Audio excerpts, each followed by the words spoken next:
Okay, 7:30. I'm going to remove my mask. Okay, hello and welcome to the regular meeting of the East Lampeter Township Board of Supervisors. My name is Corey Meyer and I'm the chairman. I want to inform all participants that this meeting is being recorded. Due to the COVID-19 virus and Governor Wolf's orders limiting indoor gatherings, in-person attendance for this meeting is being limited to a maximum of 25 people who will be observing social distancing.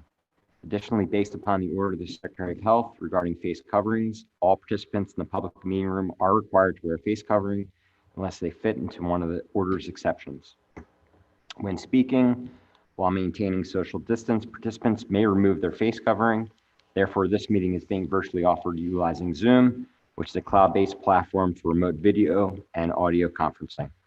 Zoom application is free to the public. The general public is therefore able to join the meeting by connection through the internet or by calling in by phone.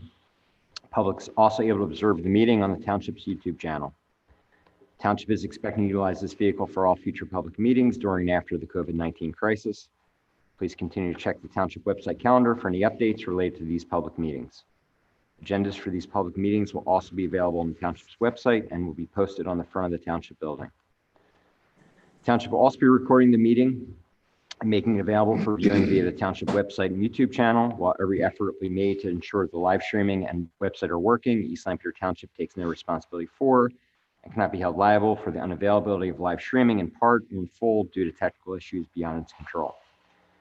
Live streams and recordings of all meetings remain the property of East Lampeter Township and are protected by copyright. Access to live streams and recordings of meetings is provided for personal and non-commercial use. Video, images, and audio must not be altered, reproduced, or republished without permission of East Lampeter Township. Join me in the room while observing social distancing, Supervisor Dave Buckwater, Vice Chairman John Blowers, Supervisor Ethan Demme. Joining the meeting via Zoom is Glenn Eberly. Glenn, can you hear me?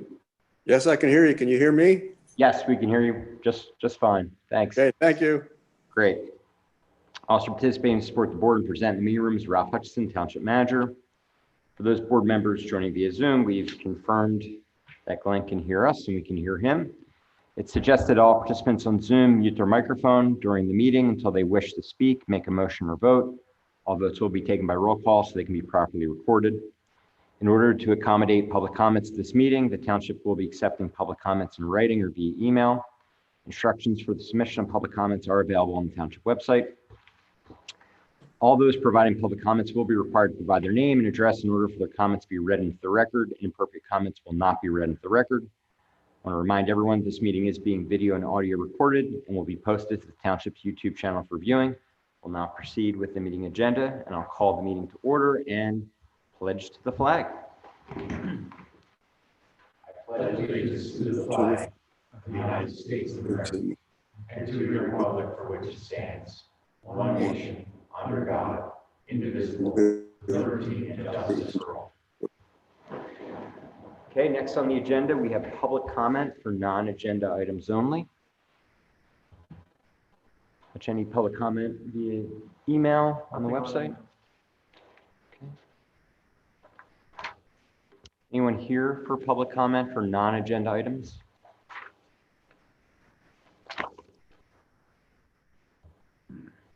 Anyone else on the Zoom here for public comment? If you raise your hand or... Okay. I'll take that as no public comment. Okay, 4, we have the consent agenda. We have a few items on the consent agenda. We have approval of the minutes of the Monday, October 19th, 2020 regular meeting.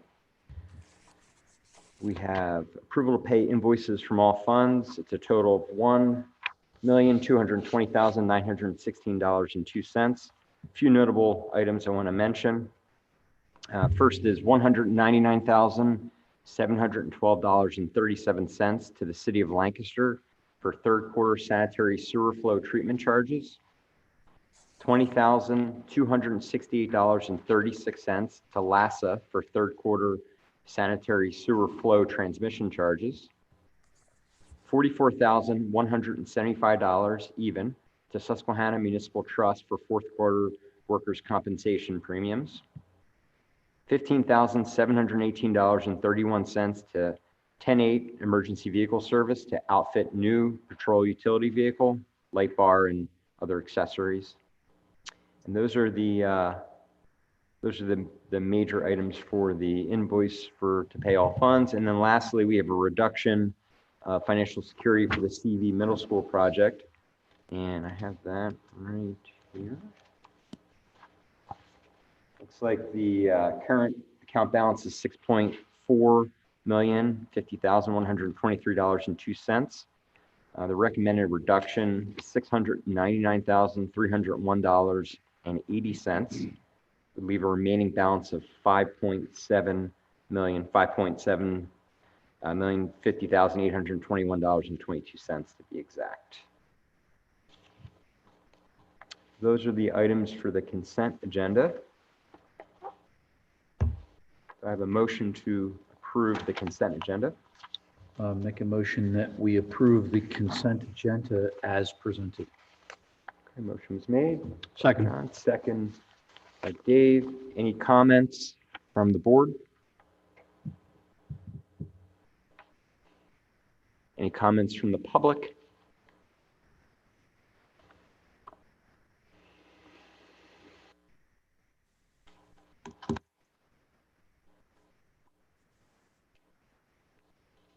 No comments? We'll do a roll call vote. Glenn? Aye. Dave? Aye. John? Aye. Ethan? Aye. Aye. Motion passes. Thank you. Okay, we had on the agenda police department recognitions from Chief Zerby, but those recognitions will be postponed. We have next on the agenda, we have 6 old business. 6A is the Devon Creek Phase 2 Revised Land Development Plan, 1538 New Holland Pike. Someone here for that item. Yep, I am. My name's Dave Bittner with RGS Associates. I know this has been a long time coming. I think we've been there every 6 months for the last 5 years asking for time extensions on this. So you guys had already gone through the conditional use decision earlier this summer. So we are now in the process of trying to resolve the remaining land development comments. We have already made a resubmission and working through those comments with township staff and the township engineer. So I don't think I need to get into too much detail on this one. You guys have already seen this several times. So I don't know if you have any specific questions on the plan or any of the comments. But if not, we'd be asking for a recommendation. Okay, let me forward questions for David Miller Associates.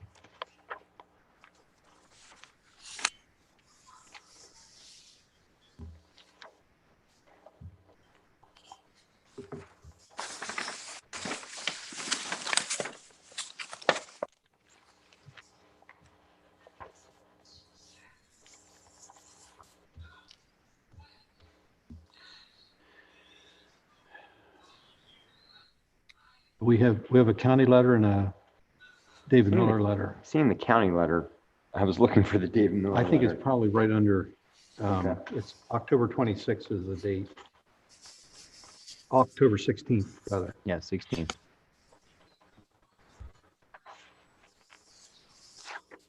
The county letter's a previous one from before.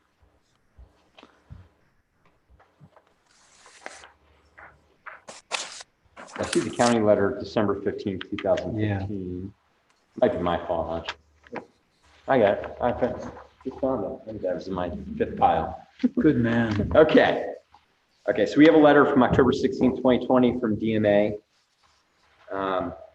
This letter appears to grant waivers and modifications, some general comments.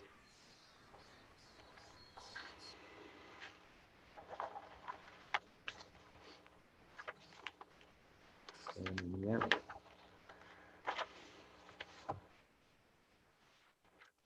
Okay. And then the letter from the county, okay, which again, from 2015.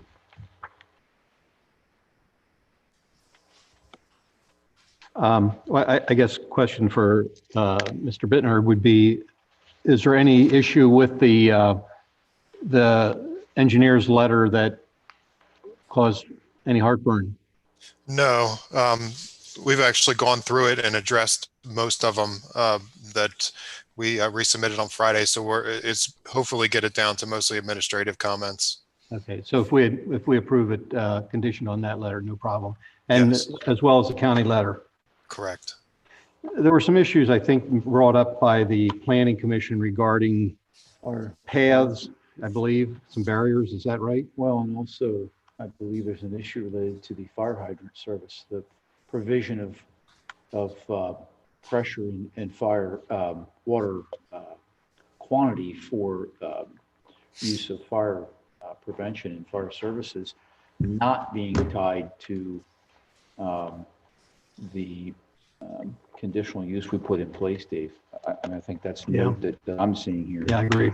So I guess the question or the concern is what's the applicant doing to address the issue of that the staff and also planning commission have raised? When we step through our approval process, our conditional use approval, Mr. Chairman, I believe we were only recommending that those be used for just flushing the system, not for actually for fire service themselves. Is that correct, Ralph? Well, just the opposite. The For fire the fire service. hydrants and the water system was supposed to accommodate flow for fire services as well as domestic services. And not be using what were they what are they proposing to do for fire service then? We're unsure. This came to light through the building permit process where application was made to begin construction of the new water system. And it was identified in that proposal that it was the fire hydrants, again, in that submission were indicated to be only used for flushing the system and not for fire service, which isn't consistent with the board's conditional use decision. So that needs to be addressed. Yes, that just happened recently, Ralph. I wasn't aware of that. It's, yeah, within the last 2 weeks. Okay.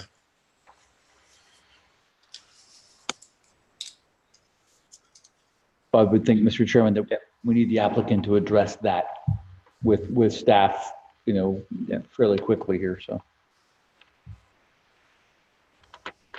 It's appropriate to make it as part of the motion to ensure that, essentially the building permit's not going to get.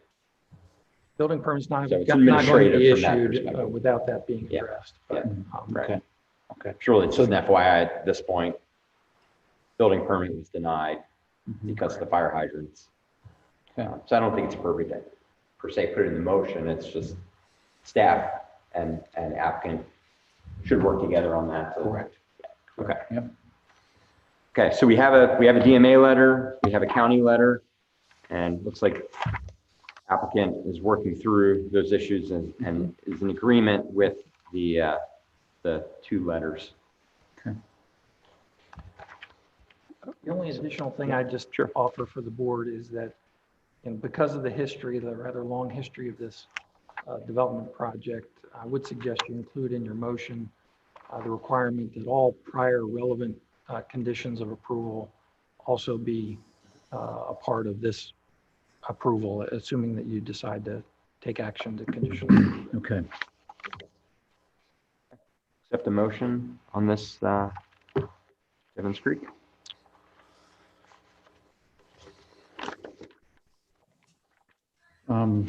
I can make a motion if you guys are with me. I'll make a motion that we approve the Devon Creek Phase 2 revised land development plan number 15-38 with the expectation that the applicant is addressing notes that were on previous letters. Ralph, should I reference this December 15th, 2015? Is that specifically? Okay, so. That'd be fine. Okay, specifically the County Planning Commission review from December 15th of 2015. plus most recent township engineer comments from David Miller Associates, dated October 16th, 2020. And if it is not in either of those, obviously there's an issue related to the building permit application, and that is the provision of fire service, water fire service to the properties. Motion include all past approvals and, Hutch, I'm sorry, how did you say to include all? All previous Oh, notes. previous? Yes. Okay, what I was that's your, referencing. that was, okay. Yep. All previous Conditions. Yep. Okay. So a motion's been made based on the the 2015 County of Lancaster letter, December 15th, 2015, plus the DMA letter of October 16th, 2020, including all past conditions imposed. Okay. I'll second the motion. Second by Dave. Okay. Any other comments from the board? Any comments from the public or the applicant? Nope. Okay. I'm assuming no other comments. Okay. We'll do a roll call vote. Glenn? Aye. Dave? Aye.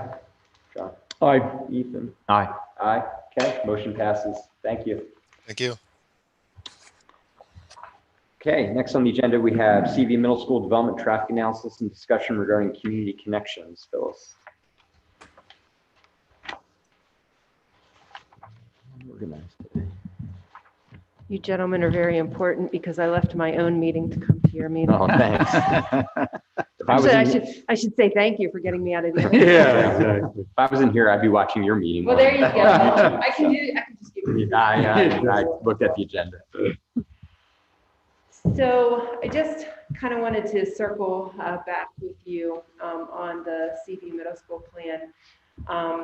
When we left off, we had a number of comments on the transportation impact study that we were doing, both from our end, Jared Neal's working on our end, and then Grove Miller on the township's end.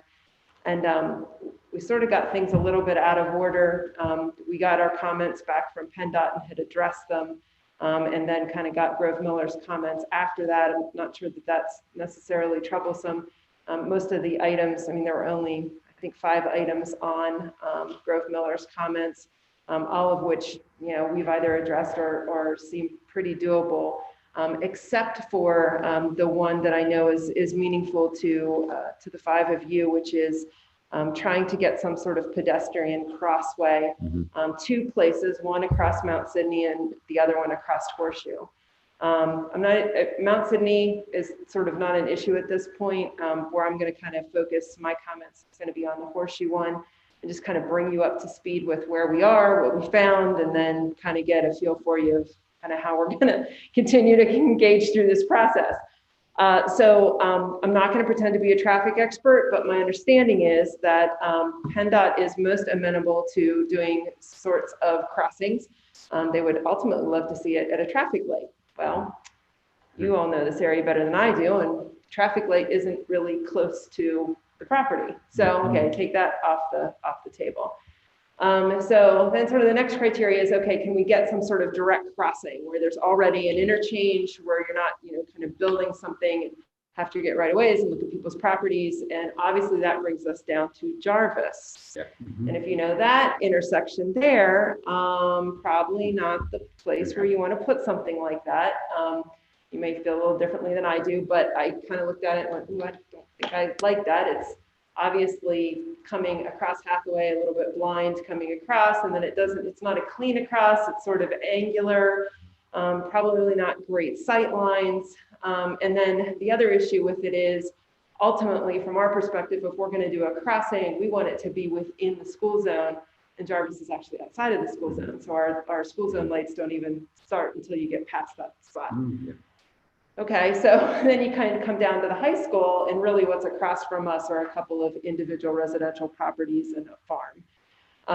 So PennDOT's concern was one of their concerns, and actually Grove Miller addresses this as well, is also the speed on Horseshoe at the 50 miles per hour.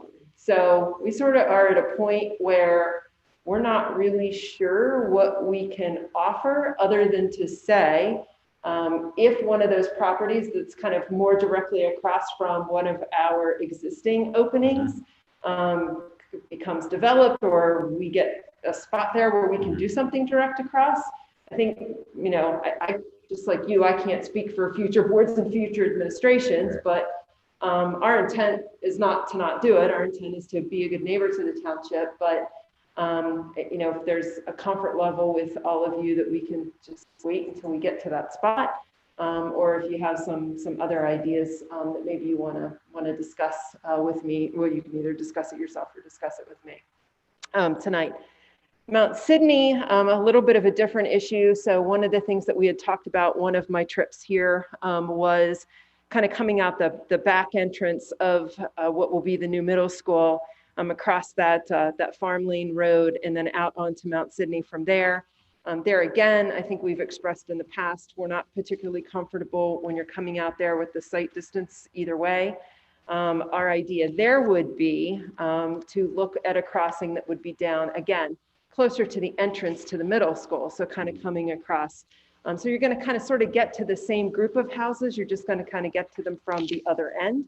So hopefully that will be acceptable. Again, I'm a little ahead of myself because we're not at the Mount Sydney location yet. I think the one caveat there for us is going to be, and one of the things we've committed to is once we sort of get the new middle school built and we can get that traffic pattern figured out and then renovate the existing middle school, get Smoketown over there, and we are still intending to flip-flop the traffic of the parent pickup and the buses, and we kind of do a post study and kind of see how that plays out. That'll hopefully guide us to where the appropriate spot to get that crossing would be.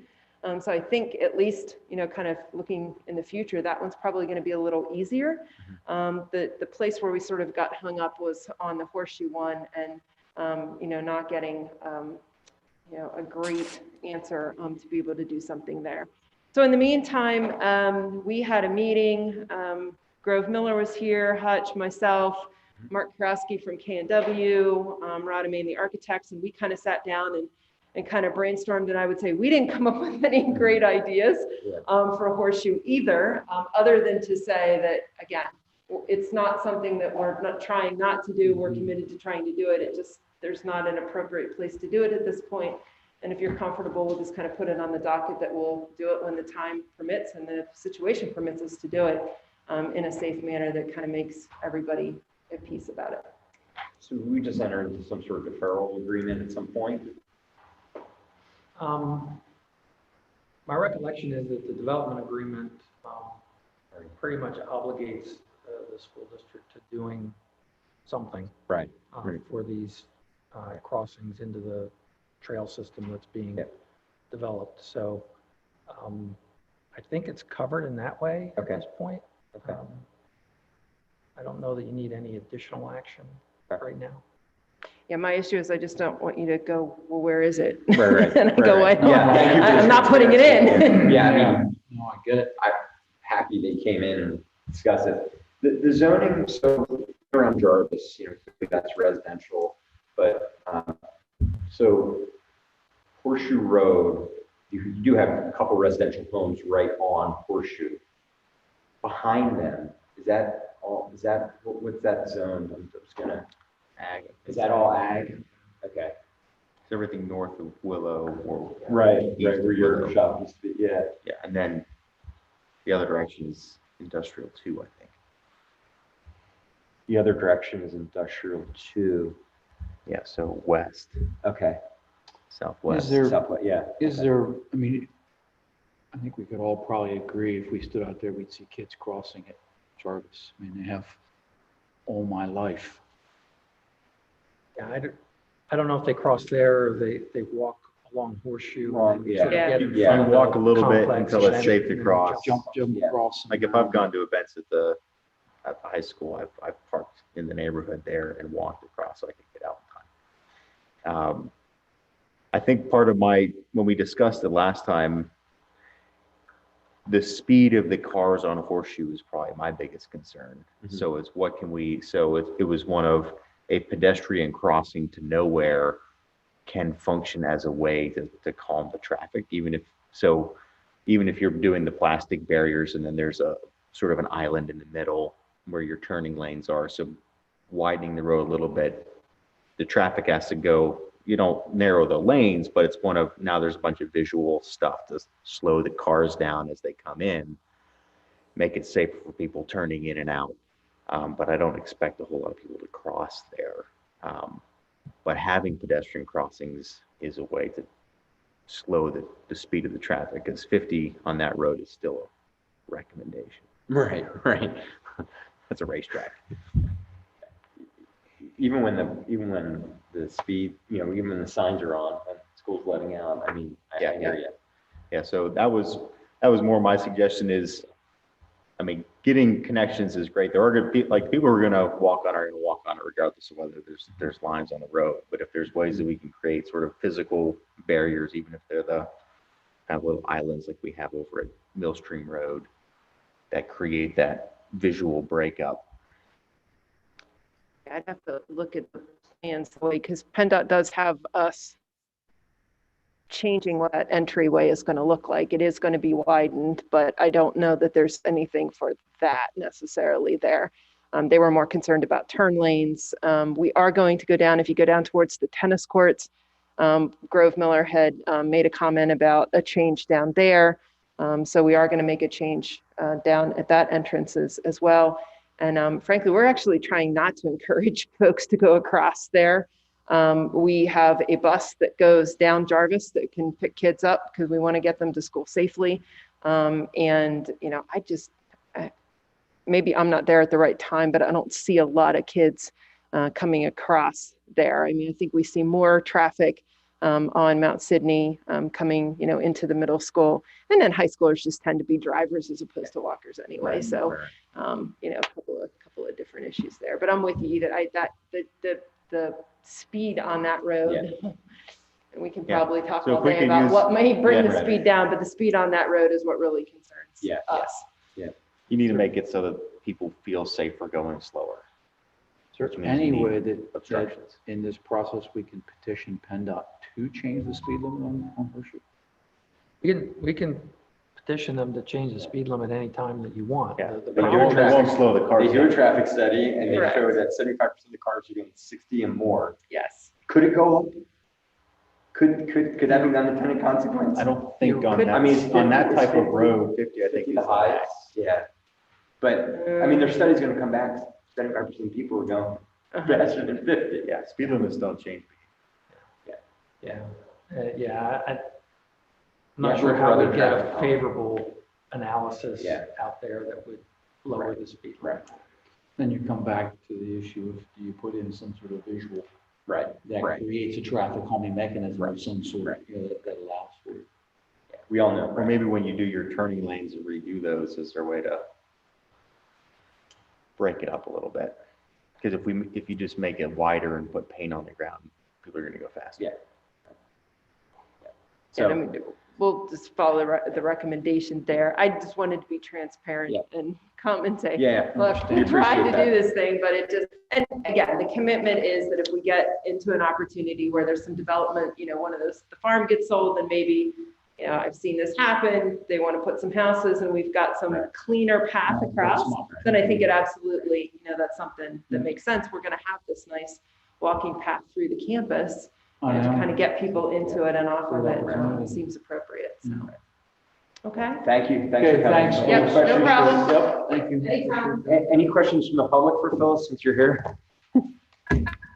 I just want to state that the agreement with the school district indicates that the permitting and construction of the crossings and improvements must be done prior to occupancy of the elementary school.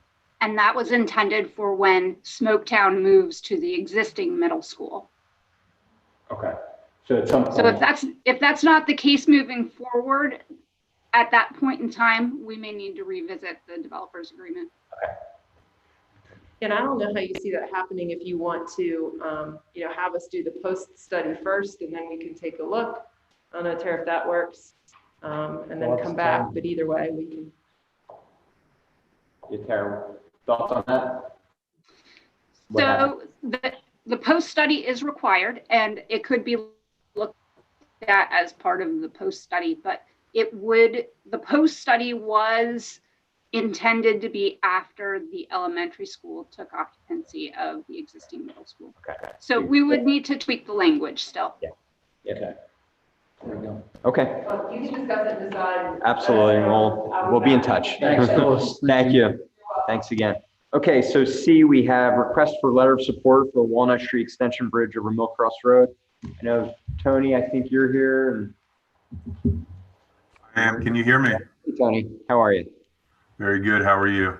Sure. Do you want to give some context to this request? I appreciate that. And I know this is billed as a request. What I'd like to do is give the board a little bit more of an update on where we stand with the project, and then back into the conceptual bridge design that I think you have seen up to this point, and give you some more context and just provide a general update. I think that will be helpful as we discuss moves forward on the bridge.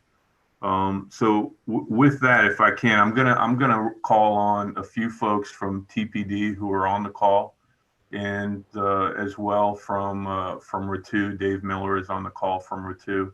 And what I'd like to do to get to the bridge is, again, to start with an update. I'd like to give you an update initially on where we stand with the design of the Walnut Street extension and Ben Franklin Boulevard. I'm pleased to report that we've made a lot of forward progress on this project. We continue to make a lot of progress. The reviews and the speed at which we work through comments and feedback from PennDOT has been very positive, and that's due in no small part to the collaboration we've also gotten from the township. So we've got some information to share on design and where we stand with the road and the bridge. And then, and I'm going to turn to Eric Mounts of TPD to kick that off. And Don Jacobs will follow. They will then track from the road and the bridge. I'm sorry, the road to the bridge, and we'll talk about the bridge design. And then finally, I'm going to turn to Dave Miller, who can give an update on stormwater management. Again, we've had really good feedback there. The LCCD has taken a look at that plan. PennDOT has reviewed the plan. Township staff has reviewed the plan. And we've got some good feedback there on that conceptual design. We're heading towards a significant meeting with DEP, an interagency meeting later in December. And we've got some information to share as well there. And then finally, we can talk a little bit about the specific request and any questions that you have. So with that as kind of laying the groundwork for tonight, Eric, I'll turn to you to kind of give an update on where we stand. Thanks, Tony. I'm going to go ahead and start a screen share here to show you some plans. Hopefully this works on my end. Give me a sec.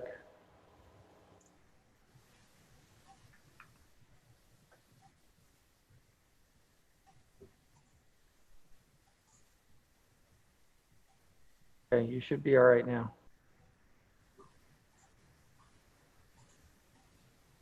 All right. Very good. All right, you got that on your end, Ralph? Yep. All right, excellent. So as Tony said, from TPD this evening, you have myself and Don Jacobs. As he described, I'm going to give you a quick update on the project overview, which I think many of you are familiar with, but it has been a few months since we were before you last. So that update first, and then we'll transition into some discussion on the bridge particulars itself.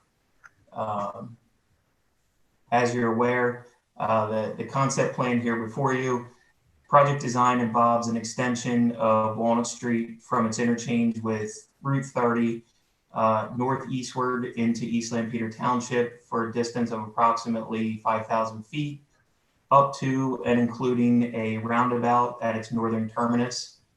This section is planned to be a state route. Project design also includes Ben Franklin Boulevard, which will run linear distance of approximately 1,000 feet and will connect the Walnut Street extension to Greenfield Road. Finally, the project design also includes a segment of the Greater Lancaster Heritage Pathway Trail, which will run parallel to the Walnut Street extension. It will connect Oak Grove Drive at the southern end of the project in this area, and will terminate at a trail parking lot and the northern end of the project just north of the roundabout. The design of the trail is consistent with the Lancaster Active Transportation Plan, which envisions the regional trail running from the city of Lancaster to Leola, with the trail north of Route 30 utilizing the available state right-of-way. The project design includes a bridge carrying Walnut Street Extension and the trail over Mill Cross Road and the unnamed tributary to Stauffer Run. Stauffer Run crosses under the Walnut Street Extension alignment just north of the proposed bridge and runs through an existing culvert that's approximately 19 foot wide by 13 foot high. Project design includes signalization at 3 locations. It is the Walnut Street intersections with the Route 30 east and west ramps, as well as the intersection of Greenfield Road, Ben Franklin Boulevard, Ben Franklin Boulevard. The project design is being advanced through PennDOT's Highway Occupancy Permit Design and Review process. A few updates on that end. Per PennDOT's letter dated August 27th, 2020, the transportation study for the project has been approved, which was a big step for the project in continuing to advance things. Most recently, we made a HOP resubmission earlier today. This was our 4th submission of the HOP up to this point. We have been notifying East Lampeter Township whenever an HOP submission is made and plans are being provided upon request. We're also providing similar notifications to the city of Lancaster and Lancaster County. With respect to the bridge that will carry Walnut Street Extension and the pathway over Mill Cross Road and the tributary to Stauffer Run, the design team's continuing to coordinate with the township and PennDOT regarding the type of bridge. Since our last meeting with the board, a few updates on that. It has been confirmed that PennDOT will own and maintain the bridge as part of owning and maintaining Walnut Street Extension. It's also been determined that a 2-span bridge is preferable in terms of constructability and aesthetics. Relative to a single span crossing over both Mill Cross and the tributary, the 2-span option introduces a central support pier between the 2 bridge abutments, and this pier will be located between Mill Cross Road and the tributary. By providing that central support, the horizontal support beams for the 2-span bridge can be about half the depth of the beams for a single span alternative. So from the perspective of someone on Mill Cross Road, the 2-span alternative provides a smaller bridge profile and a bridge appearance more in harmony and context with the surrounding area. So with that, I'm then going to transition to what I've pulled up here. Our design team has developed a rendering of what this bridge can look like as a 2-span steel girder bridge with painted girders and haunching of the girders at the central pier. The goal is to complete the design and related permitting of this project in the 4th quarter of next year, thus allowing it to go to construction in early 2022. We would really like to thank East Lampeter Township and the other project stakeholders for all the collaborative approach to this project for both the transportation study and the ongoing design. We have been provided timely and helpful feedback through the review process and discussions with the staff, which has really been appreciated. So with that, I'm open to any questions there may be between myself and Don. And at the conclusion of any questions, we're going to turn this over to Dave Miller from R2 to talk about the status of stormwater management design for this project. Any questions from board members on the bridge? The trail that'll be carried across the bridge, is that simply on a raised sidewalk type configuration? What does the cross section look like, or is there some barrier separating traffic from pedestrians? So I'm going to zoom in here a little bit for you, but you can see you were traveling south to north from the left-hand side to the right-hand side, heading towards the roundabout here. You can see the 16-foot trail will come up, transition across the bridge. It will be a 10-foot area across the bridge. This blue shading here is a barrier that will separate the trail from the travelway. And you can see in addition to the barrier, there is an 8-foot shoulder proposed adjacent to the barrier until the travel lane. So there is sufficient protection for pedestrian bicycles who are crossing the bridge in that location. Okay. Thanks. Any other questions regarding the bridge or any other? We are going to have a more public presentation of the design, or is this where we're at? I think that's entirely up to the board as to what your interest and desire is there. I love it. I think it was great. I just know that the 70 people that were in the room that day, were certainly questioning and wanting to see this and wanting to understand what it looked like, and to know that this may be the only time we presented it, may be of concern to people. Right. Yeah. Any input from the public on the aesthetics of the bridge during the process of design? Other than the feedback that you received from the public that was in the room, during the session that we were all in. Now, to this point, aside from we have been in front of the board. This would be our third time in front of the board. First time actually presenting the rendering of the bridge here. But aside from that, no, there has not been any public meetings at this point. Obviously, COVID having a little bit to do with that as well. Let me just weigh in, or just kind of provide a little bit of context, or I'd ask Eric to as well, and Don. While there have been public input per se, there's been a fair amount of interaction with certainly with township staff, and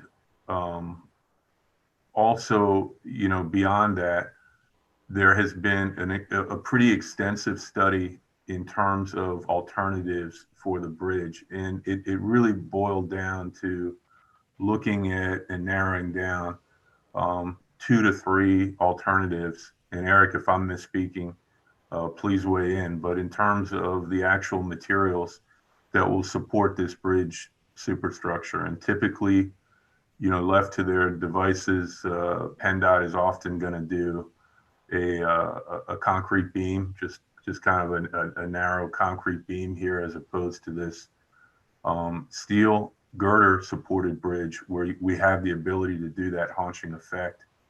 I consider that an add. In terms of color and the final choice of aesthetic on color and the treatment of the abutments and the pier, that's still to be determined. We think this is an attractive package, but they're still open to some feedback on that. But there's been a fair amount of back and forth with the department on what this bridge support structure is gonna entail. And the submission that went into the department today that Eric mentioned has as a basis of design, the recommended design, the steel girded bridge. And Eric, if I've misspoken on anything that I just shared, chime in. No, Tony, I think it's a great summary of the coordination. As Tony mentioned, there has been many different stakeholders involved in the process throughout, with specific feedback. And as Tony said, I think with the steel bridge, the haunching, the ability to provide some additional aesthetics there, I agree. I feel this is a pretty nice package here. A quick question. I know when we had the public meeting, I think the aesthetics were less of a concern than the noise or the potential noise from any proposed bridge. Have you done any or collected any data that shows that this would be quieter or just as quiet as a concrete span bridge? I'm going to ask Don if you could speak to the noise. That would be helpful. I think the one thing that we've done in conjunction with PennDOT, which will minimize the noise, is located the joints for the bridge off of the bridge structure and designed approach slabs for the bridge, which is essentially think of it as a 25-foot concrete slab that separates the bridge from the bituminous pavement of Walnut Street extension. So what it does is twofold. It moves the joint away from the bridge, and it's 25 feet away from the bridge, and it prevents differential settlement of the pavement, of the concrete of the approach slab versus the bituminous pavement, so you don't get a vertical displacement and you don't get the noise of a bump that gets created when you don't have those approach slabs. So that's something, PennDOT and TPD, the design team agreed to at the initial meeting, which I think will really serve to minimize the noise if people are worried about sort of like a clack clack noise as a truck or vehicle enters onto the bridge. This type of design minimizes that, I'll say. That 25-foot cement slab will be on both sides of the bridge. Both ends, correct. Both ends, yeah. Okay. It'll be equal spans. It will be equal spans the way we have it. Integral abutments then as well. That's the design. Do I have a structure engineer on the I have a little involvement. I'm just curious. You just surpassed my knowledge. I'm gonna have to call our bridge engineer, but you're mentioning about the concrete slab. So basically the deck extends well beyond the abutments. The approach slabs will extend beyond the abutments. Okay. That's fine. And we have detailed drawings that were included in this submission. So if there's, and we get the township, whatever's, you have access to the electronic plans, and we provide paper plans upon request. So whatever you want to see in relation to the work we've done on the bridge will be available to you in the next couple of days here. I noticed the color is a weathering steel color. Is there interest in going that route? I don't think color is necessarily the important part of the presentation, but I just noticed that that's what was used. There's options available. This is just the one we chose for the rendering. We really haven't gotten to, I think there'd be a lot of deference to the township on that issue because Millcross Road that passes under is a township road, and it's township residents that are going to be looking at this view of the bridge. So I think there'd probably be a lot of deference to East Lampeter Township sentiment in that regard. Okay, thank you. I think that was the point of my questions too, is when it's all said and done, Ethan's correct. There were people who raised questions about the sound, but overall the aesthetics, from the time that we replaced in the late 90s, the little bridge over top of the tributary there, South Run itself, over Stauffer Run, the guardrails that were there, the neighbors really worked hard to get that to be that weathered, Dave. And if you remember a few years ago, when someone hit one of those, had to be replaced, the neighbors had come forward and asked if we could replace it with that, and they couldn't replace it with the weather. They actually painted it. Dave, if you look at it, it's actually painted brown now. Yeah. And there were neighbors that were upset that it didn't get replaced as it was originally. I don't know. The guardrails in front of my house are weathered like that. When we did the bridge over Mill Creek, we weathered it. It does aesthetically. I think this looks very nice. I think it looks very nice. And Tony, I would not want to take us away from this. I think it's fantastic. I'm just concerned that as a public body, we all sat here and 70 people, and some of us even had phone calls with neighbors. I think they'd like to see something before we get to next spring, next May or June, and this makes its way to the final planning stage, and then they kind of wonder where was that bridge we talked about 2 years ago, and we say, oh, it's going to be in your front yard in about 6 months. I just would be concerned that we haven't done that. On that one, I mean, and what we told the folks at the meeting was, watch the website. We're going to have updates. We haven't had any updates at all. So I think first step is we could create a post and put this picture up here, put a link to the recording to watch the presentation that we just had, get feedback if there's where we can share it on, that way people could share it on Facebook, or the township could if we had a Facebook page. I think that'd be great. Yeah, put the picture up and then say, here's who you can email to give feedback and comments on it.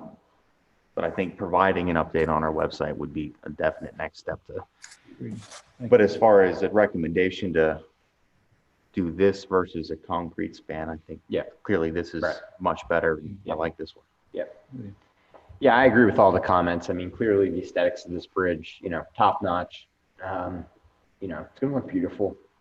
But, to the points made, we did say to the public that we'd have, additional time to discuss this project, provide updates. So, I like Ethan's idea. I would also suggest that, sometime in the, next couple of months, doesn't have to be, in person per se. We just need to tell the public on, X date, X public meeting, we're going to, provide an update on the Walnut Street extension. Tony, you can be on, virtual, and your team can be virtual.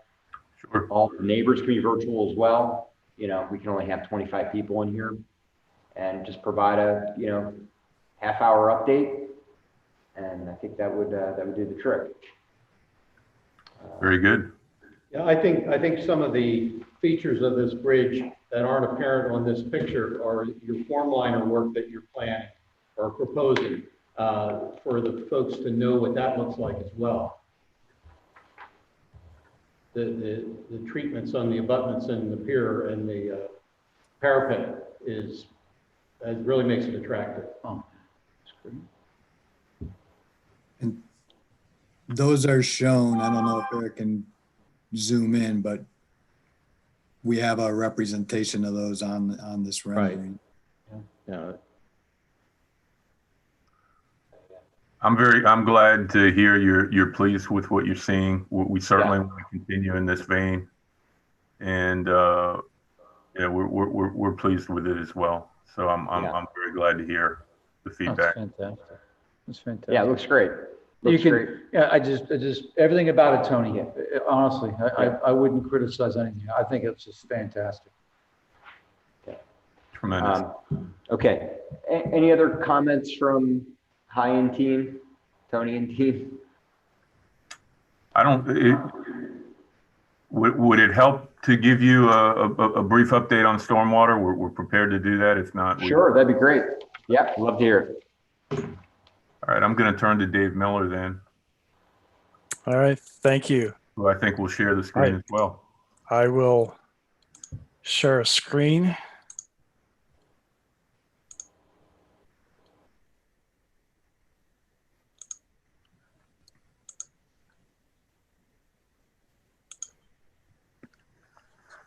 There we go. Can you see got kind of an overview of the project and some colors through here? Can you see that screen? Yes. Yep. Okay. So we're proceeding with the stormwater management design. We're pleased with the direction it's going. As Tony indicated earlier, we've had several meetings with the Conservation District, with DEP, with PennDOT, and with township staff, and we very much appreciate their input and their buy-in to the direction that we're going. So we're feeling really good about where we're headed with this. The design will meet DEP and PennDOT criteria, and it will require an NPDES permit. PennDOT has acknowledged that just recently that they will be the applicant for that permit, and that they will own and maintain the stormwater facilities within their right-of-way. And the right-of-way is essentially the PennDOT right-of-way is what runs left to right on your screen through here, or south near Route 30 and north up toward the roundabout. So PennDOT will be the owner and provide maintenance for those facilities. Those facilities, and I'll describe what the facilities are in a moment, but these facilities are designed to not only treat the roadway, but also the pedestrian path that is proposed as well. So single ownership, single maintenance of those BMPs, which is certainly very helpful. And those BMPs within the right of way, the blue lines here represent vegetative swales along the road.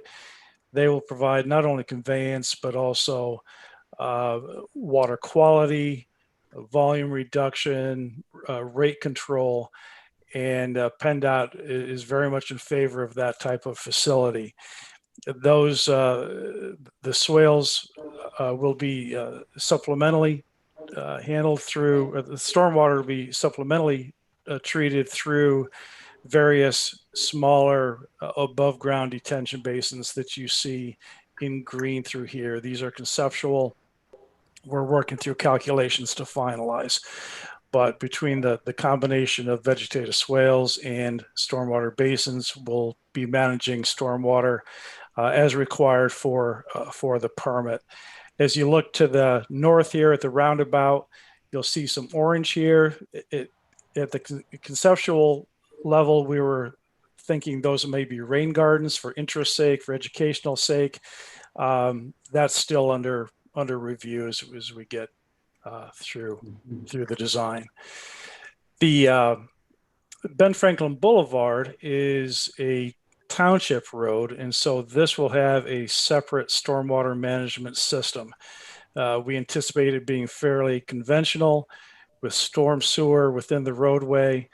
There's an existing detention basin at this point that services the PA College of Health Sciences, and we anticipate that basin will be slightly modified to handle the additional impervious as part of Ben Franklin Boulevard. We've had the discussions that the storm sewer or anything that might be within the cartway or from curb to curb within Ben Franklin Boulevard would be owned and maintained by the township, because this will be a township road. Anything outside of that cartway would be owned and maintained by High, primarily this detention basin through here. And so again, we're moving through design. As Tony mentioned, we have a pre-application meeting in December that's going to be attended by DEP, PennDOT, Conservation District and township staff. So we're excited to present more detail on that as we go along. But that's a general overview. And if there's any questions on stormwater, be happy to answer. If not, I'll turn it back to Tony. Any questions from the board about stormwater? No. Okay. Any questions from the public on stormwater? Sure. You have a question? Sure.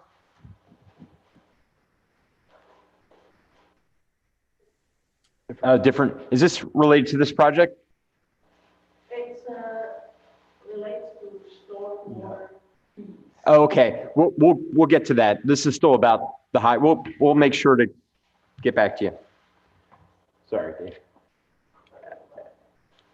Okay. Any other questions regarding stormwater? No? Okay. Tony, anything else? I just want to thank you again for giving us the opportunity to present tonight and hopefully answer your questions and get you excited about what we're able to achieve here. And we began with the request for the letter of support. Yeah. I'd like to go back to that briefly. Sure. We mentioned that the TS&L will go in with the design that you saw on the rendering. I think it would be very helpful to have an expression of support from the township that the steel supported bridge, due to the facts that we mentioned, in the presentation and just discussed, would be beneficial in the direction that the township would like to see this go. So gentlemen, have you had a chance to take a look at the letter that would be signed by me to our District 8 executive of PennDOT? Essentially, the letter summarizes the project. And the first paragraph talks about the design using steel girders. In the second paragraph, the haunch effect of the bridge pier, and then also talks about the steel superstructure achieving the department PennDOT's 100-year life cycle objective for bridge design. And then it again just closes with a quick summary of hoping to meet PennDOT's 100-year life cycle for all new bridges being built. And it would be copied to State Rep Keith Greiner, State Senator Scott Martin, and Josh Parsons, Chairman of the Commissioners. Again, to PennDOT District 8 Executive Mike Kaiser. Good. I have nothing wrong with it. Good letter, and I think it's great that we're getting that involved and making it now. So, I don't know with you. Any other comments about the letter? Okay, I'll make a motion to accept the request for a letter of support for the Walnut Street Extension Bridge over Millcross Road. Second. Yep, motion was made, I guess. Second. You said you'd make not accept. I sorry. It's been a long, I know I can, but I don't like to. It's been a long day. Sorry. Motion made. I'll make a motion to present this letter on behalf of the board, signed by our chairman. Okay, motion made by Ethan. I'll second that. Second by John. All those in, I'm sorry. Roll call vote. Glenn? Aye. Ethan? Aye. Chair, aye. John? Aye. Any- I'm going to abstain from this vote due to my involvement with the steel bridge fabricator, so. Okay, so we have 4 in favor, motion passes, 1 abstention. Thank you, Dave. Okay, next on the agenda, we have 7 new business. 7A, High Associates Land Development Plan 2015, 1770 Hempstead Road. Who's here for that? Is that Mark? Yep. No, that's me again, Dave Bittner. Okay. So we are actually going to table this plan this month. We did submit a time extension request into Terra on Friday. We're pushing it off to next month because we have another modification that we need to get in that needs to be reviewed by the township traffic engineer. So we're requesting a 93-day time extension that would extend the plan out to March 2nd, 2021. So applicants offering a time extension of March 2nd, 2021. So moved by So moved. John. Second. Okay, second by Ethan. Any other comments about this plan? No, I don't have any. Okay, none from the public for this. Okay, we'll do a voice vote. Glenn? Aye. Dave? Aye. John? Aye. Ethan? Aye. And chair's aye. Motion passes. Thank you. Thank you. Thank you, Okay. Dave. Okay, next we have 7B Pine Hill Trailers request for temporary waiver of land development and stormwater planning. Hey, Don. Your name and Good evening, Anthony Peterson, Black Suit Design. I'm here to represent Pine Hill Trailer. Anthony Peterson. Pine Hill Trailers have recently purchased another lot beside their existing property, and they're in the process of developing that. With that, obviously, would be land development plans, NPDES permit, large stormwater, et cetera. There is a building on this lot that he's currently using as a maintenance garage, and he has an immediate need due to his business to increase the size of the building. So initially, we were referred to do a land development process before any of this building could be completed. Right. But in talking with Angle Architects who created the plans, it appears that there's about 134 square feet of new impervious because we're replacing most of the existing building and an additional 134 square feet of new impervious associated with this building expansion. So in discussions with the staff of the township, it's recommended that we bring it to the board and request a waiver of land development based on several conditions. The first is that this waiver of land development would only apply to the building expansion as indicated in the plan submitted previously.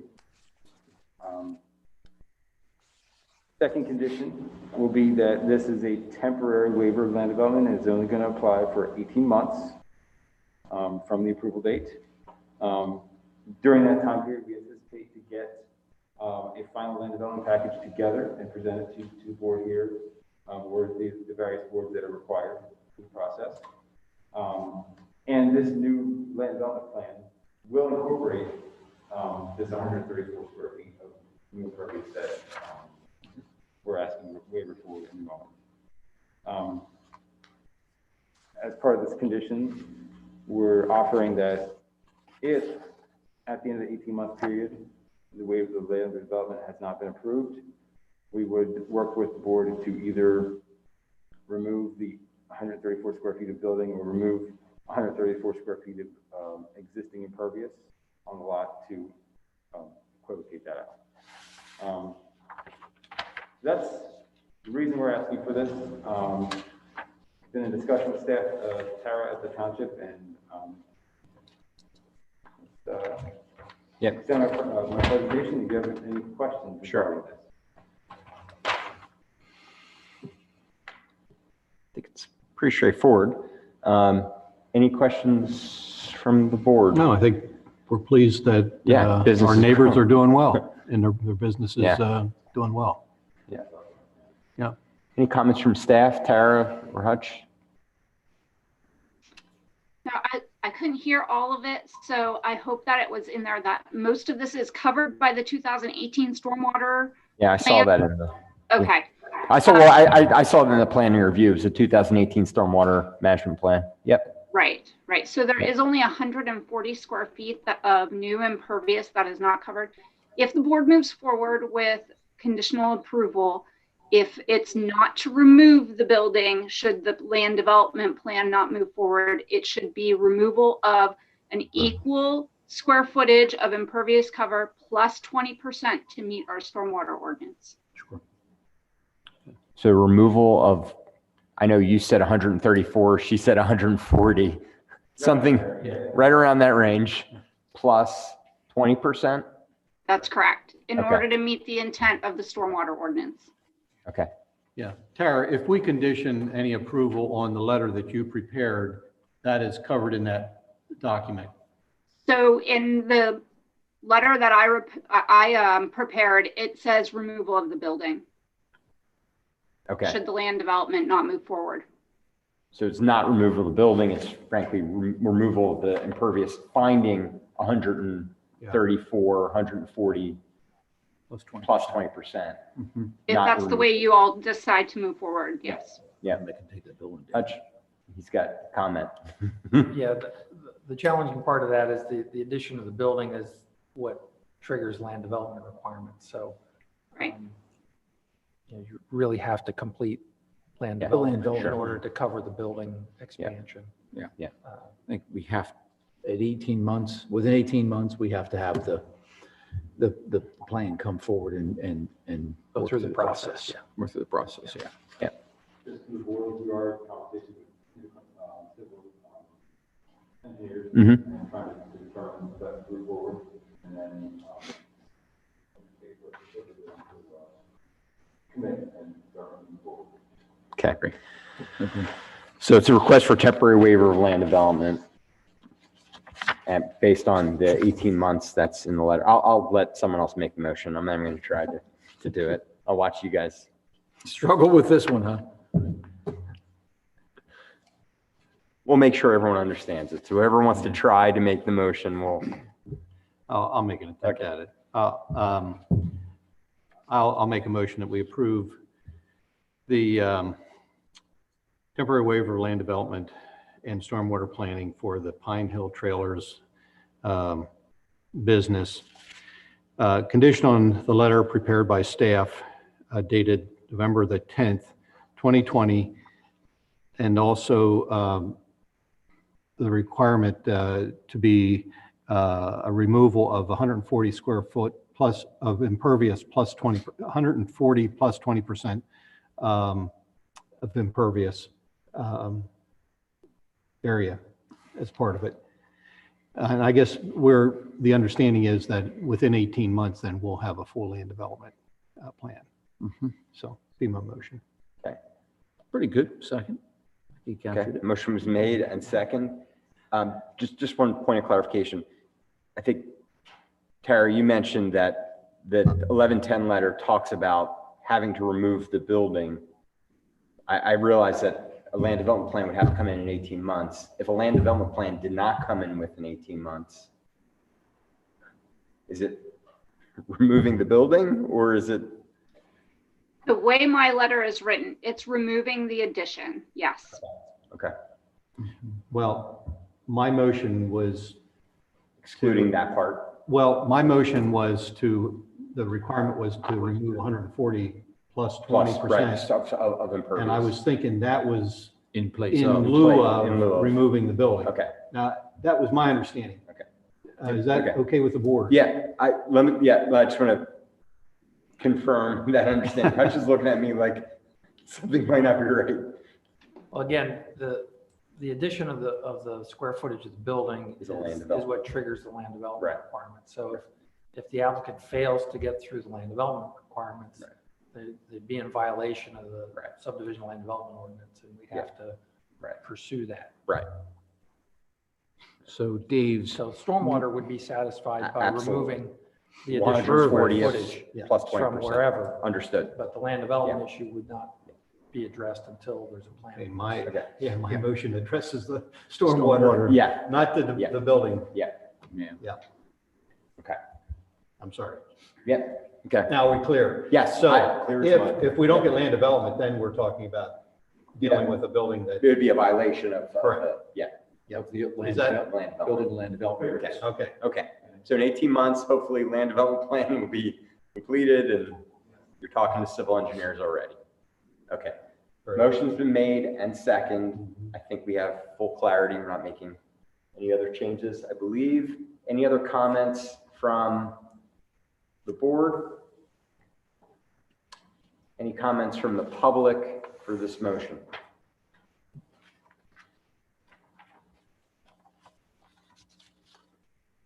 Okay, we'll do a voice vote. Glenn? Aye.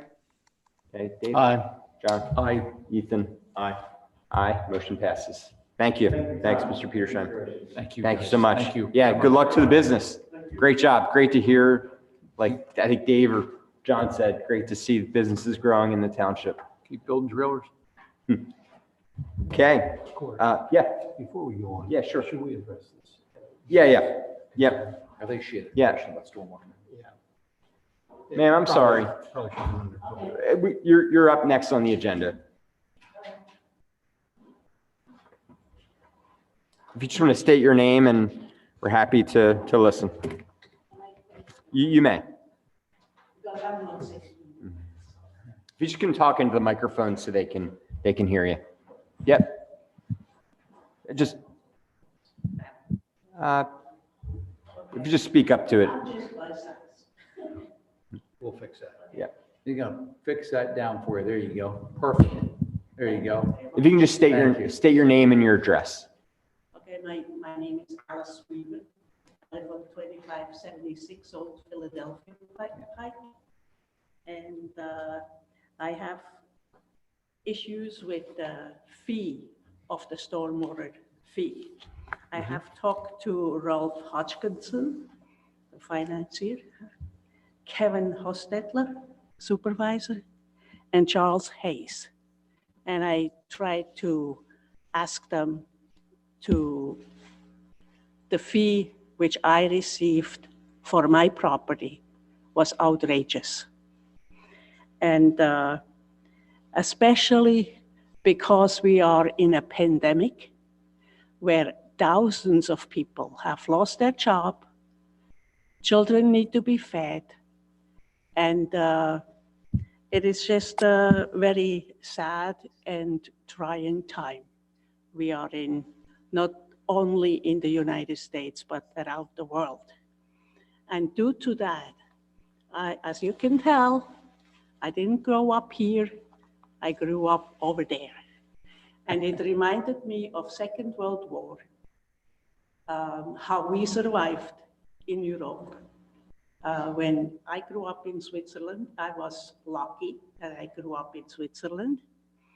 And we know that if you don't speak up when there is something which is a problem, then the government just taxes you to death. And I find that we are in that kind of time of our life. I pay my taxes to the school board, to the school, to the government, over and over, different categories. I had no problem. But I do have a problem when it comes to be taxed by rain. How can you tax me for rain? I don't develop that rain. I have nothing to say about that. I can't, I asked the man, Mr. Hayes, would you tax me if we get a drought for the too much sunshine? So here is my problem. I went to a lawyer and I said, how can I be heard in this community? I don't really know anybody. I am not political, and I am not against clean water or green or whatsoever. So I went and he designed a petition, and here is my petition. And I have gone around asking people from house to house to house in my immediate community. And here I have 110 people who signed the petition and said, I support you in the effort what you are putting in. And we are unhappy with that the community is charging us such enormous sums during the pandemic. And the lawyer, I asked him for the time being, avoid that fee for the next 2 years or as long the pandemic creates the misery. And I thought that is a very reasonable way of talking to a community.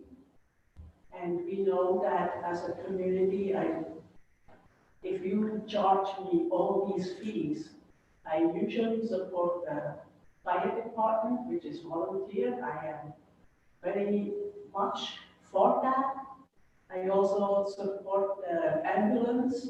This is a very important situation to have in our community. And I am just looking for a reasonable community who would say, yes, we suspend the fee for the next 2 years or as long as the pandemic rages its ugly. Mm-hmm. And I just wish to have you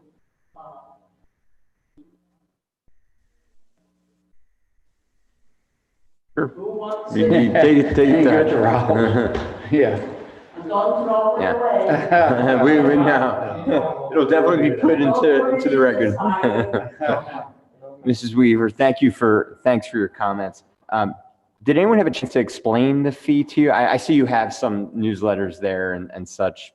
Well, you know, I have on my property, what really got me, I have on my property are 2 farms, Mm-hmm. Mm-hmm. which are from dating back to the 1700s. Mm-hmm. They are in clean and green. And I was told, because the rain comes on the barn roof, Mm-hmm. falls down, and I said it goes into the grass.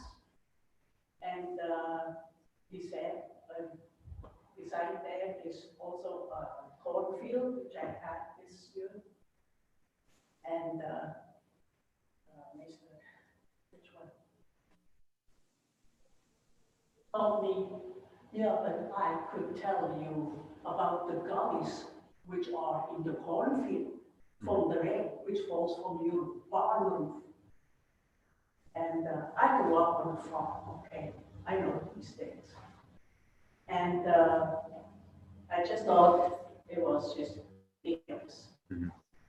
You cannot, in good conscience, when you are a leader of a community, you have to lead with a conscience. And this is where it comes from. When you have a conscience, you couldn't possibly charge me for rainwater, for sunshine, or for the wind. These are things, these are God-given issues.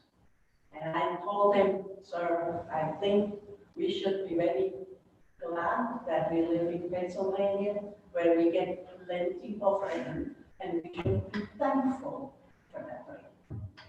So I don't know where you stand, but I have 110 people who say, I agree with you.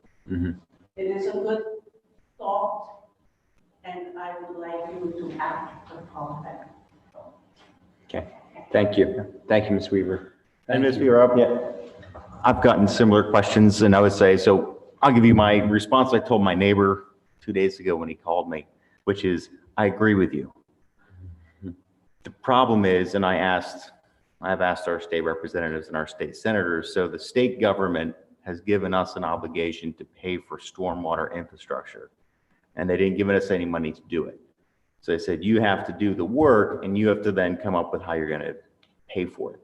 I asked both of them if we could delay this requirement for 2 years because of the pandemic. The state government has not done that. So the state government is forcing us to pay for something. So we have to raise the money to pay for it, and we have 2 ways we can raise the money. We can either raise your property taxes, which will cost you more, or we can issue a fee, which costs you less. So both of those options are bad, but this is the less bad of the options.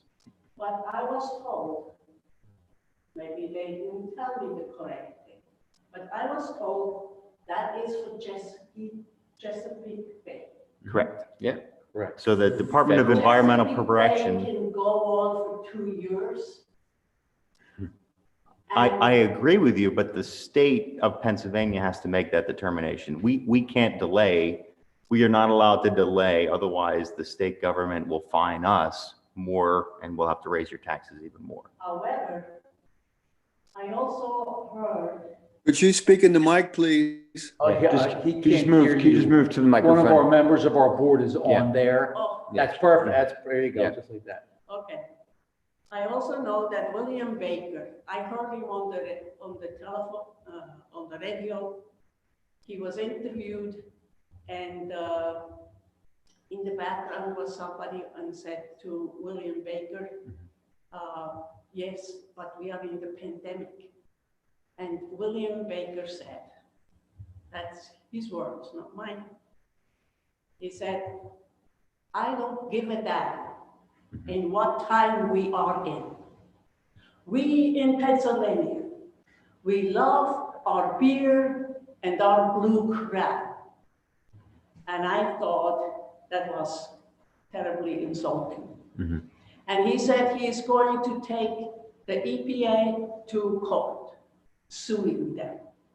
Now, if he is suing the EPA, how come we in Pennsylvania, here in this area, with the pandemic raging, not everybody is as wealthy as maybe William Baker is, and not everybody can go and paddle around on the beautiful Chesapeake Bay and have his beer and eat his crab.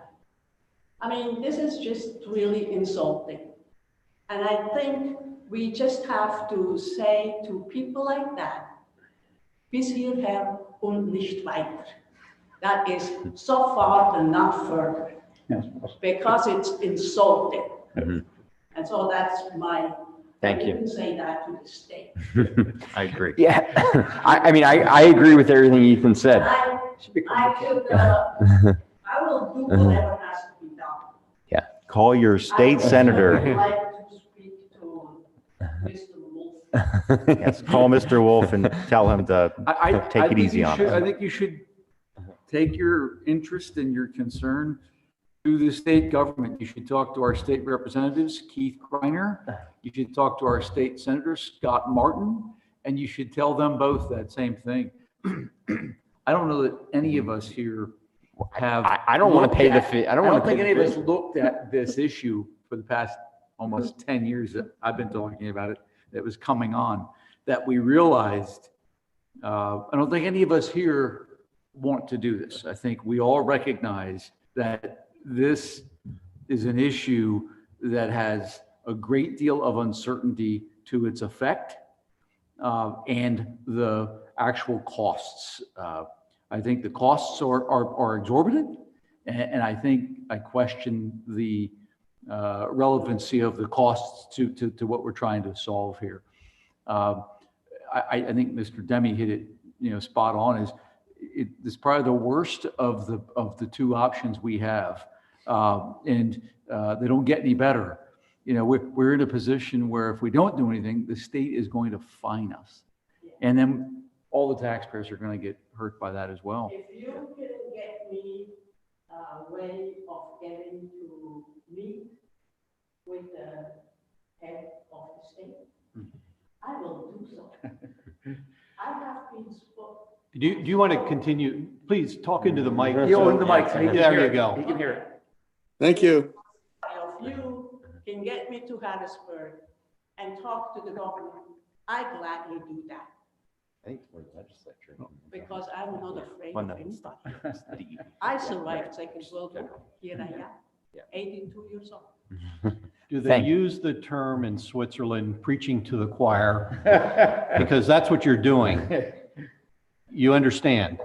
We're not going to be able to get you audience with Governor Wolf, but you can call Keith Greiner, you can call Scott Martin or these offices, and you can talk to them. Perhaps they would be able to, but we're in agreement. Many years ago, when my children were in school, kindergarten and fourth grade, And I was in Harrisburg. I was with the school, Bucks County school system. And we had a teacher strike. I experienced a teacher strike in New York City for 3 years. I moved out of New York City that my kids would get an education. I moved to Bucks County, and what did they have as teachers? And then I was in a meeting. I didn't know, I only was there 2 weeks. And I was in a meeting, and I had no idea that who these people were, okay? And the tension in the room was so extreme. It was, teachers would be yelling, parents would be shouting back and forth. And I just couldn't stand it anymore. And I said to them, now wait a minute. Teachers are parents. Parents are teachers. So why are you arguing? Etc., etc. After the whole thing was over with, and during that particular time, the people just started to calm down. And after it was over and we got up to go, all of a sudden I was surrounded by people. They were, the newspaper was there. No newspaper ever came to New York City. And to my surprise, they wanted me to go to Harrisburg and tell them what I thought. And that's when I was at the State House. I mean, they even took me there. And so I, Go again. Yep. And then I was in New York City when we had the teacher strike. And I had to go before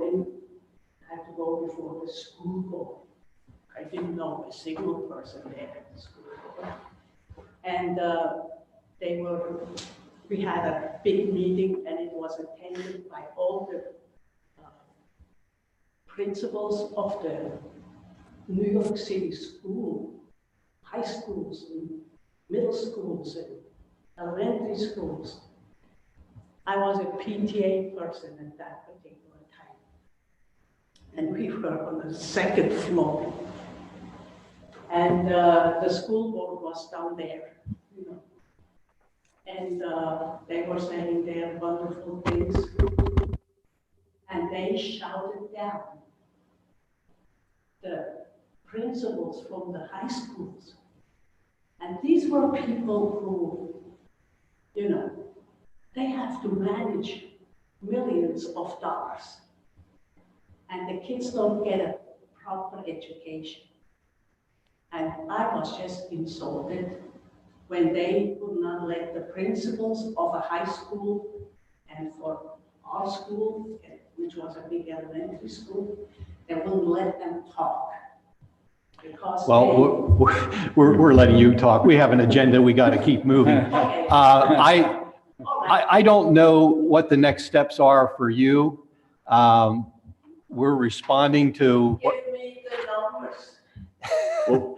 How I can get to them. We can give Scott Martin's office and. When you contact the Keith Griner's township office, they'll give you State Senator Scott Martin and State Representative Keith Griner. That's your next step. Okay? Yeah. There you go. Yes. Yes, he's in there. Okay? Yep. Thank you very much. Thank you, Ms. Weaver. Thank you for your concern. But I told them that they just can go through the window. It stopped. And they had to listen to the principals. Thank you. Thank you very much. Just, sometimes you just have to say it the way it is. Yep. Thank Okay. you. Thank you for your interest. Appreciate it. Thank you. Okay, next thank you. Next on the agenda, we have. I don't blame any of you because I am really okay. Thank you. Next on the agenda, we have 8 reappointment to Planning Commission, term ending 11/19/24. Mr. Darrell C. Schultz. I know he's been on the Planning Commission for some time. Welcome to, interested in continuing to serve on the Planning Commission. I'll accept the motion. So moved. Okay, so moved. Second. Second. Any other comments? No other comments? No public? No board? Okay. Glenn? Aye. Dave? Aye. John? Aye. Ethan? Corey? Aye. Okay. Motion passes. 7B. Appointment to Planning Commission, term ending 11/19/2024. Mr. Randy Patterson. This will be his first term on the board. Bravo. Yeah. Looking forward to seeing Randy serve East Line Peter Township. Okay. Motion to approve. Randy. So moved. Second. Moved. Second by John. Aye. Okay. No public comment. Glenn's aye. Dave? Aye. John? Aye. Ethan? Aye. Corey, aye. Okay. Appointment to Planning Commission to fill unexpired term ending 11/19/2022. Mrs. Sarah Yoakum Ryder, Esquire. She was on. She was an alternate to the zoning. She was alternate to zoning hearing, now on the Planning Commission. Excellent. Okay. Motion? So moved. Second. Ethan, second by John. No public comment. No one's Aye. here. Okay. Dave? Aye. Aye. Aye. Ethan. Okay. Next, appointment to zoning hearing board to fill unexpired term ending 11/12/23. Mr. Jordan Good. This is Jordan.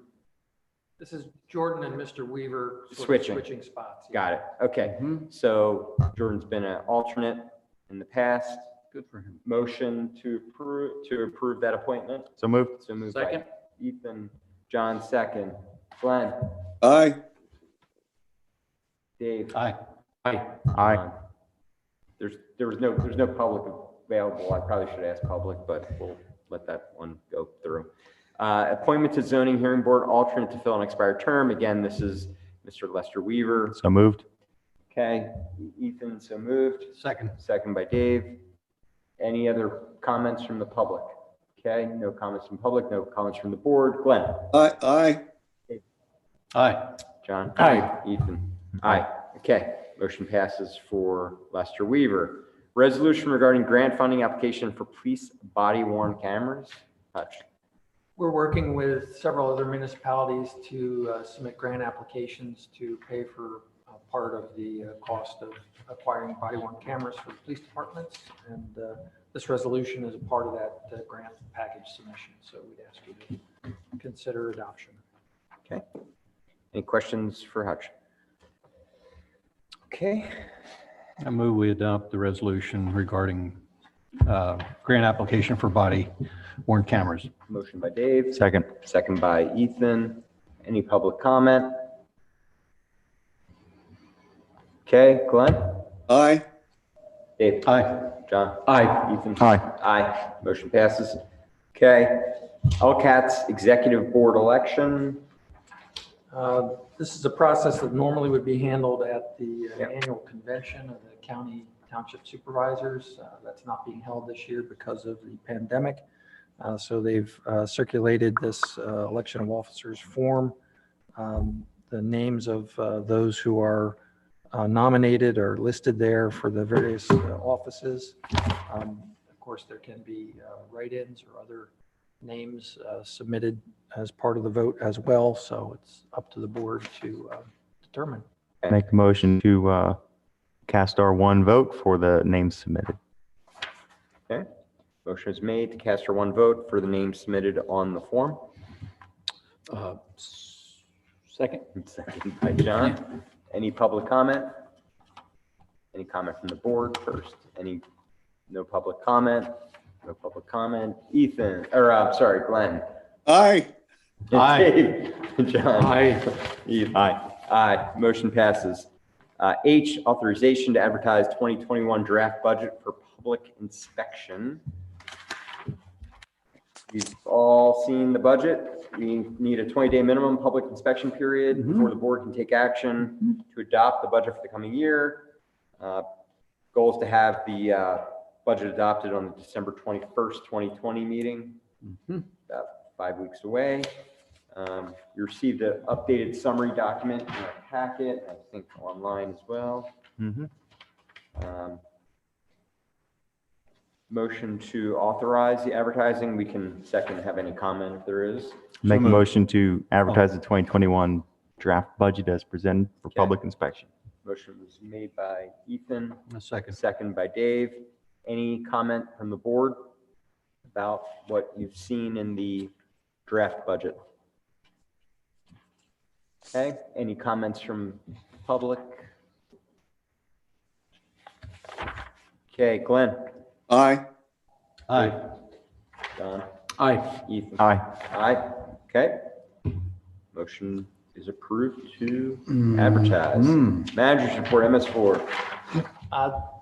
The only thing I was just going to mention briefly is that, you know, with the recent rains that we've had, the staff has been catching up on wet weather inspections. So Yeah. the process continues.